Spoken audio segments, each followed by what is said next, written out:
When Leonardo DiCaprio woke up in that frozen Canadian wilderness hospital tent at 3 a.m., hypothermic and delirious, he whispered something to the medic that would haunt the entire Revenant crew forever.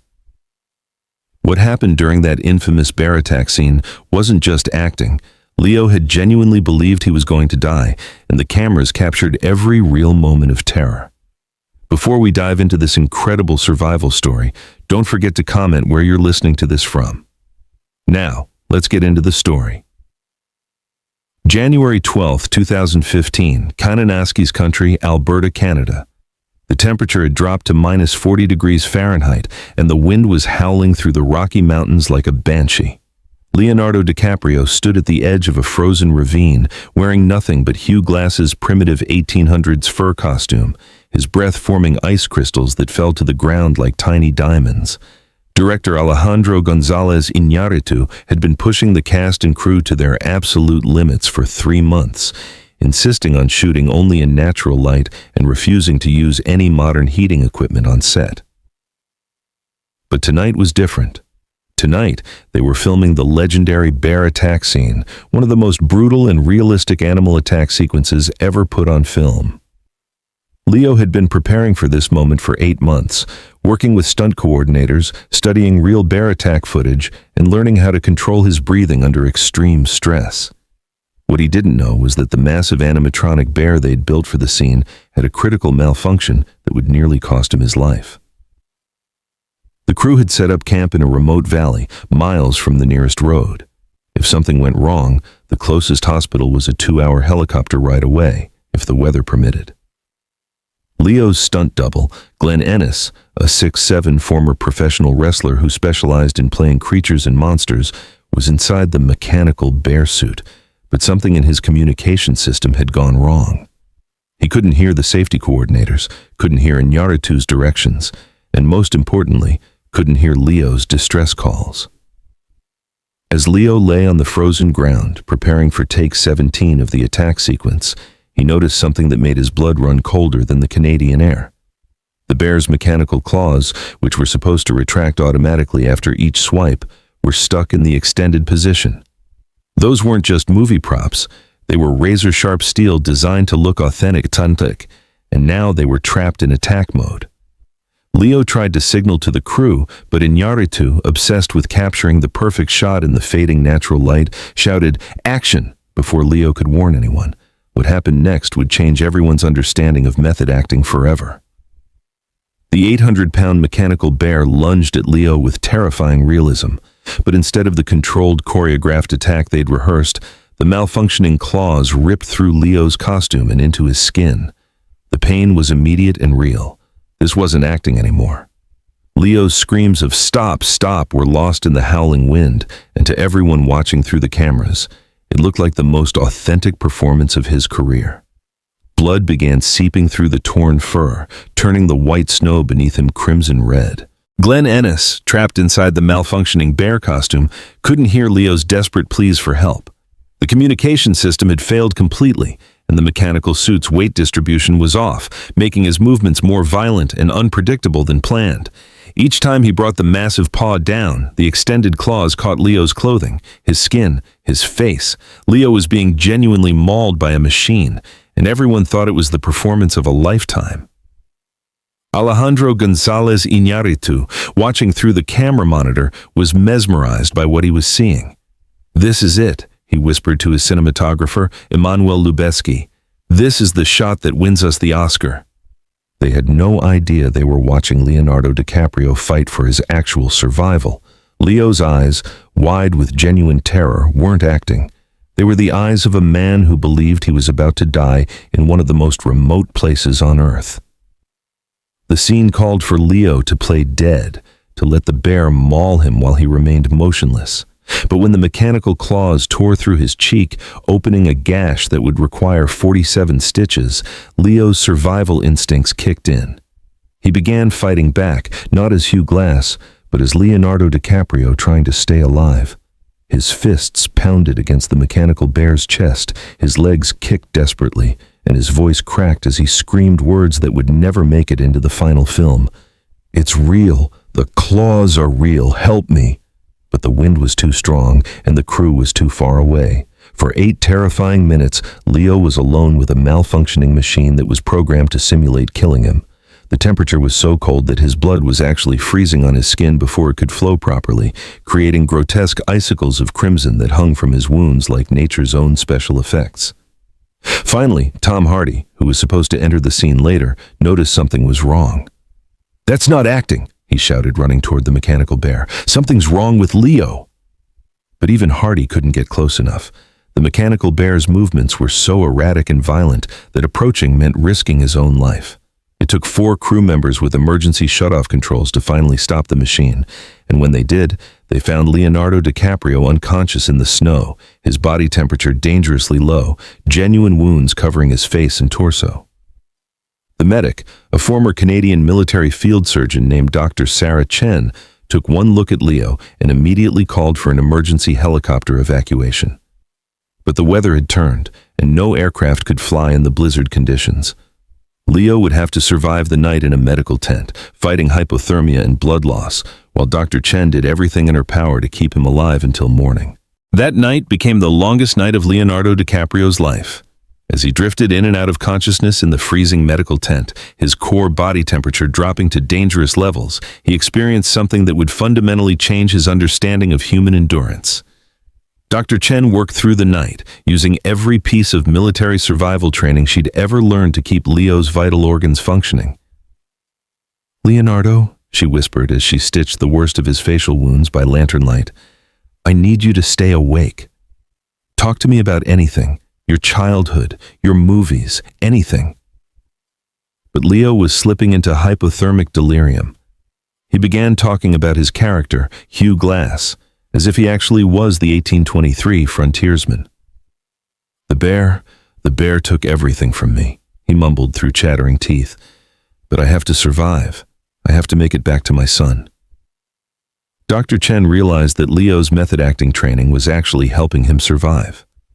By staying in character, by believing he was Hugh Glass fighting for survival in the wilderness, Leo was accessing reserves of mental strength that his regular personality might not have found. She made a controversial decision. Instead of trying to bring him back to reality, she decided to help him stay in the Hugh Glass mindset that was keeping him alive. "That's right, Hugh," she said, playing along while monitoring his vital signs. "Tell me about your son.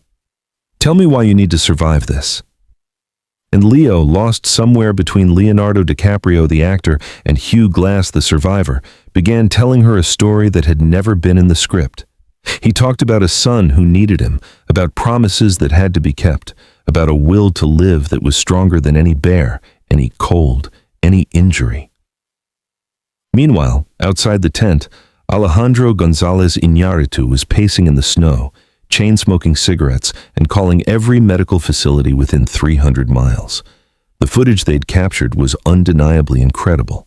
Leo's genuine terror and pain had created the most realistic survival performance ever filmed, but the director was consumed with guilt. His obsession with authenticity had nearly cost an actor his life. As dawn approached and Leo's condition began to stabilize, Dr. Chen made a discovery that would shock everyone. While cleaning his wounds, she found something embedded in one of the deeper cuts, a piece of actual bear fur, not from the mechanical costume, but from a real bear. She quietly bagged the evidence and said nothing to the crew, but her field notes, discovered years later, revealed the terrifying truth. At some point during that chaotic scene, a real black bear, attracted by the scent of Leo's blood, had approached the set and made contact with the actor. The helicopter finally arrived at 7:23 a.m. as the first rays of sunlight broke through the Canadian Rockies. Leonardo DiCaprio was conscious but still disoriented, his face bearing the unmistakable marks of genuine trauma. As they loaded him onto the stretcher, he grabbed Dr. Chen's arm with surprising strength and whispered something that made her write an incident report she would keep sealed for 5 years. "I saw him. I saw Hugh Glass. He told me how to survive." During the 2-hour flight to Calgary General Hospital, Leo drifted between consciousness and sleep, but every time he woke up, he asked the same question. "Did we get the shot?"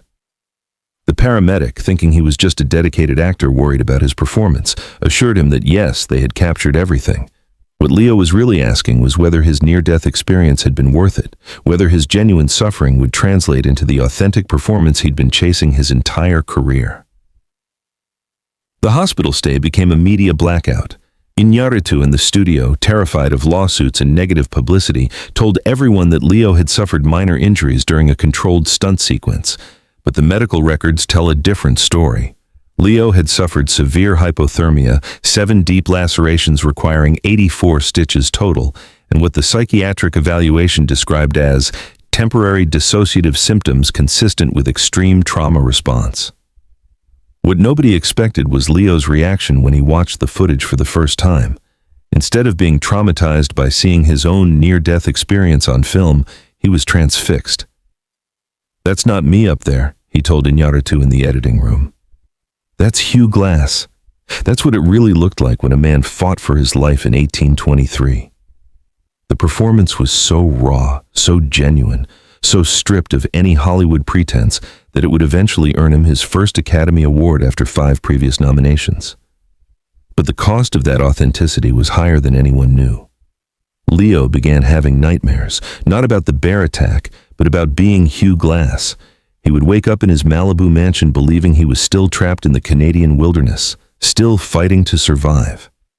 His personal assistant found him one morning sleeping on his kitchen floor, wrapped in blankets, because his subconscious mind believed that beds were too soft for a frontiersman. The dissociation lasted for 3 months. Leo couldn't separate his own identity from Hugh Glass's survival instincts. He stopped eating processed food, began sleeping outdoors when possible, and started learning primitive survival skills. His friends were concerned, but his therapist, Dr. Michael Rosen, recognized what was happening. Leo had accessed such a deep level of method acting that his psyche was struggling to return to normal reality. The Academy Awards ceremony on February 28, 2016, was supposed to be Leonardo DiCaprio's moment of triumph. After 22 years in Hollywood and 5 previous nominations, he finally won the Oscar for Best Actor. But as he stood on that stage, holding the golden statue and looking out at the audience of his peers, Leo wasn't thinking about his victory. He was thinking about Dr. Sarah Chen, about that frozen night in Alberta, about the moment when he genuinely believed he was going to die for his art. Making the Revenant was about man's relationship to the natural world, he said in his acceptance speech, his voice carrying an emotion that went far deeper than typical Oscar night gratitude. Climate change is real. It is happening right now. But what the audience didn't know was that Leo's environmental activism had been intensified by his wilderness survival experience. Having faced nature at its most brutal, having nearly died from exposure to the elements, he understood in his bones what climate change really meant for human survival. In the months following his Oscar win, Leo began using his platform differently. He sold his collection of luxury cars and bought a ranch in Colorado where he practiced primitive survival skills. He funded wilderness survival schools for at-risk youth and became a major supporter of indigenous communities who still maintained traditional survival knowledge. The boy from Los Angeles, who had once been afraid of water after a childhood drowning incident, had become a man who could survive in conditions that would kill most people. Dr. Chen, the military medic who had saved his life, received an unexpected call from Leo's representatives 6 months after the ceremony. He wanted to fund a mobile medical unit for remote film locations, staffed by combat medics trained in wilderness survival medicine. "That night in the tent," Leo told her when they met again, "you didn't just save my life, you showed me what real strength looks like. Not the Hollywood version, not the movie version, but the real thing." The mechanical bear that had malfunctioned was quietly destroyed, its parts scattered across different props warehouses to prevent any investigation. But Glenn Ennis, the stunt performer who had been trapped inside, kept one piece as a reminder, one of the retractable claws that had nearly killed Leonardo DiCaprio. He carries it with him to every job now, a reminder that in the pursuit of authentic storytelling, the line between performance and reality can disappear without warning. Today, when young actors ask Leonardo DiCaprio about method acting, about how far they should go to achieve authenticity in their performances, he tells them about that night in Alberta. "There's a difference between living your character and dying for your character," he explains. "I crossed that line once, and I'm lucky to be here to tell you about it. Real courage isn't about risking your life for a performance. Real courage is knowing when to say cut and when to ask for help. The footage from that night still exists, locked in a vault at the studio. Alejandro González Iñárritu has said that it will never be released, not as behind-the-scenes material, not as director's commentary, never. Some things are too real for public consumption, he explained in a rare interview about the incident.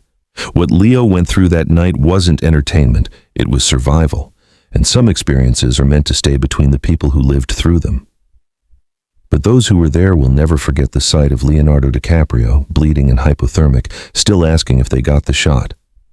It was the moment when one of Hollywood's biggest stars proved that sometimes the most powerful performances come not from pretending to be someone else, but from discovering who you really are when everything is stripped away. This is the untold story of Leonardo DiCaprio's brush with death during The Revenant and how genuine survival became the performance that finally won him an Oscar. Thank you for listening to this incredible journey of survival and transformation. Don't forget to rate our story out of 10 in the comments and let us know which other Leonardo DiCaprio survival story you'd like us to explore next. Until next time, remember that sometimes the greatest performances come from the moments when we stop acting and start truly living.